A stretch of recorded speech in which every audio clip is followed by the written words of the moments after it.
राहुल गांधींपाठोपाठ ठाकरे बंधूंकडनं मतचोरीचा पुनरुच्चार. 2016 पासून मतचोरीबाबत बोलत असल्याचं राज ठाकरेंचं स्पष्टीकरण. तर मतदारसंघातील मतचोरीवरती लक्ष ठेवण्याचं उद्धव ठाकरे यांचं आवाहन. राज ठाकरेंकडनं उद्धव ठाकरेंना फोन. बाप्पांच्या दर्शनासाठी शिवतीर्थावर येण्याचं आमंत्रण. उद्धव ठाकरे सहकुटुंब हजेरी लावणार. मराठा आरक्षणासाठी 29 ऑगस्टला मुंबईमध्ये मराठा क्रांती मोर्चाची धडक. लढ्याची दिशा ठरवण्यासाठी बीडमध्ये अंतिम इशारा बैठक. बोगस लाडक्या बहिणींमुळे मंत्र्यांना धडकी. दोन्ही उपमुख्यमंत्र्यांसह अनेक मंत्र्यांच्या जिल्ह्यात सर्वाधिक गैरप्रकार. 26 लाखांहून अधिक बोगस लाभार्थींची पोलखोल.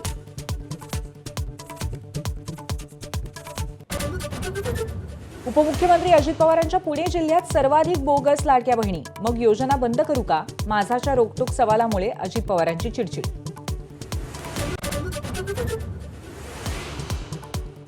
सात दिवसांनंतर नांदेडच्या पूरग्रस्त हसनाळमध्ये गेलेल्या पालकमंत्री अतुल सावेंना करावा लागला पूरग्रस्तांच्या रोषाचा सामना. अभियंता विवेकानंद तिडकेंना अटक करण्याची जोरदार मागणी.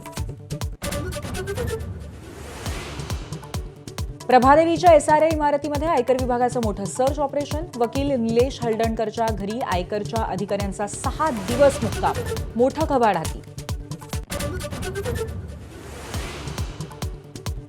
गणेशोत्सवासाठी कोकणात निघालेल्या गणेश भक्तांचे हाल. ठाणे स्थानकामध्ये गाडीच्या वेळेआधी तब्बल 25 तास प्रवासी रांग लावून फलाटावरच बसतात.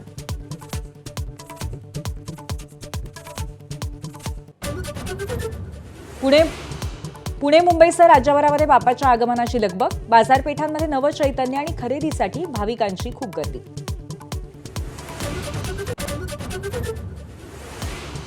शिर्डीच्या साई मंदिरामध्ये मिळणारा प्रसाद महागला. आता लाडूंचं पाकिट 20 ऐवजी 30 रुपयांना. मोफत बुंदी प्रसादातला तोटा भरून काढण्यासाठी लाडूच्या प्रसादाच्या किमती वाढवल्या.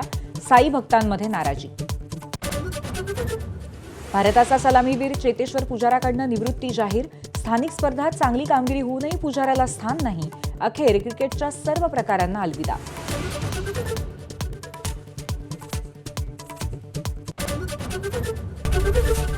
एबीपी माझा, उघडा डोळे बघा नीट.